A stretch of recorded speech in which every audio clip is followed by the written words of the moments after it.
Isang emosyonal at puno ng pag-asa na update ang ibinahagi ng Queen of All Media na si Kris Aquino matapos tuluyang maisagawa ang kanyang minor operation nitong Martes, Enero 13. Matatandaang na-postpone muna ng isang araw ang nasabing operasyon dahil sa sobrang taas ng kanyang blood pressure, na ayon mismo kay Kris ay dulot ng kanyang matinding migraine na naramdaman niya buong linggo. Sa kanyang Instagram post, makikita si Kris na naka-hospital gown.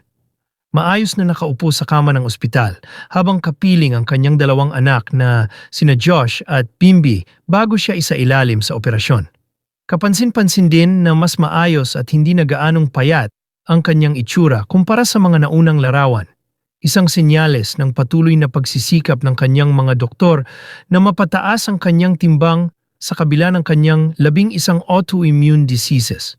Ibinahagi ni Kris na labis ang kanyang pasasalamat sa kanyang medical team, lalo na sa kanyang pain management doctor, na aniya ay nakahanap ng tamang formula upang makontrol ang kanyang kondisyon at maisulong ang operasyon. Isang nakakatuwang, ngunit nakakaantig na sandali rin ang kanyang ibinahagi bago siya pumasok sa preoperative area. Ayon kay Kris, nanginginig umano si Josh at kusa nitong hinawakan ang kamay ni Bimbi. Dito ay napagtanto ni Kris na tama ang pagpapalaki niya kay Bimbi, na maging responsable at sandigan ng kanyang kuya, habang si Josh naman ay nakakaramdam ng seguridad sa presensya ng kanyang bunso. Mas maaga nang inanunsyo ng kampo ni Kris na siya ay sasailalim sa isang minor operation, ngunit inamin din niya na kinabahan siya at hirap matulog nang malaman na kailangan muna itong ipagpaliban dahil sa kanyang kalusugan. Sa kabila ng lahat, patuloy pa ring humaharap si Kris Aquino sa kanyang laban. May tapang, pananampalataya at higit sa lahat, kasama ang kanyang mga anak na nagsisilbing lakas niya sa bawat pagsubok. Patuloy nating ipagdasal ang mabilis na paggaling ni Kris Aquino. This surgery was delayed from yesterday to very soon because my BP was sky high the whole of Sunday, the culprit, my migraine. Thank you to my pain management doctor Henry Liu and his entire team for finding the right formula, although Sunday night and yesterday I was given a pharmacy. Entering the pre-OP area, Kuya was shaking and automatically grabbed Bim's hand. I did something right in making sure Bim grew up knowing he'll be responsible for his Kuya, and Kuya feels secure with Bim. Going in captions ni Kris sa ibinahaging larawan. Samantala sa latest update ni Kris, ngayong araw ng Miyerkules, January 14, muli siyang nagbahagi ng larawan kung saan makikita na nakahiga sa operating room ang Queen of All Media. Isang nakakagulat at nakakatindig balahibong revelasyon ang ibinahagi ni Kris matapos niyang isiwalat na tumigil siya sa paghinga habang isinasagawa ang isang minor medical procedure. Ayon kay Kris, nang sumailalim siya sa isang PICC line procedure na inaakalang simple at ligtas, ay bigla umanong tumigil sa paggana ang kanyang mga baga sa loob ng halos 2 minuto, na naging dahilan upang hindi siya makahinga. Sa kanyang post, inamin ni Kris na hanggang ngayon ay hindi pa rin niya lubusang napoproseso ang nangyari. Isang simpleng procedure lamang sana ito, ngunit muntik na pala nitong ikapahamak ang kanyang buhay. Lubos naman ang kanyang pasasalamat sa kanyang mga doktor at sa buong medical staff na agad umaksyon at nakapagliligtas ng kanyang buhay.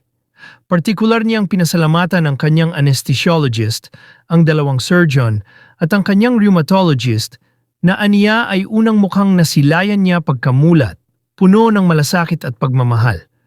Ibinahagi rin ni Kris ang kanyang matibay na pananampalataya na aniya'y ginabayan ng banal na espiritu ang bawat kamay at desisyong ginawa ng kanyang medical team sa mga kritikal na sandaling iyon.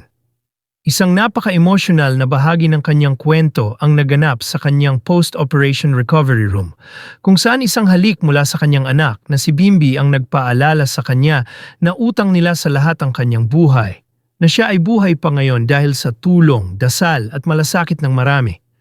Bilang pagtatapos, nagbahagi si Kris ng mga linya mula sa kantang Let It Be ng The Beatles na sumisimbolo ng kapayapaan, pagtanggap at pananampalataya sa gitna ng matitinding pagsubok sa buhay. This is for me a short post.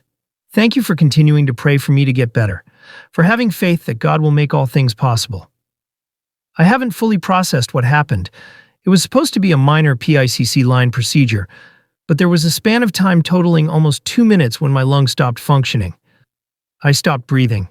I credit my anesthesiologist, my 2 surgeons, and as soon as I awakened, the reassuring face of my rheumatologist, whose concern and love I felt. In my post-OP recovery room, it was future pediatrician neurologist, or anesthesiologist Bim's kiss, that made me realize we owe all of you my life. Utang namin na buhay pa rin ako. The Holy Spirit guided my doctors and everyone in the OR. Matatanda ang matagal nang nakikipaglaban si Chris Aquino sa maraming autoimmune diseases. Matapos ang ilang taong gamutan sa Estados Unidos, siya ay bumalik sa Pilipinas noong 2024 upang ipagpatuloy ang kanyang paggaling.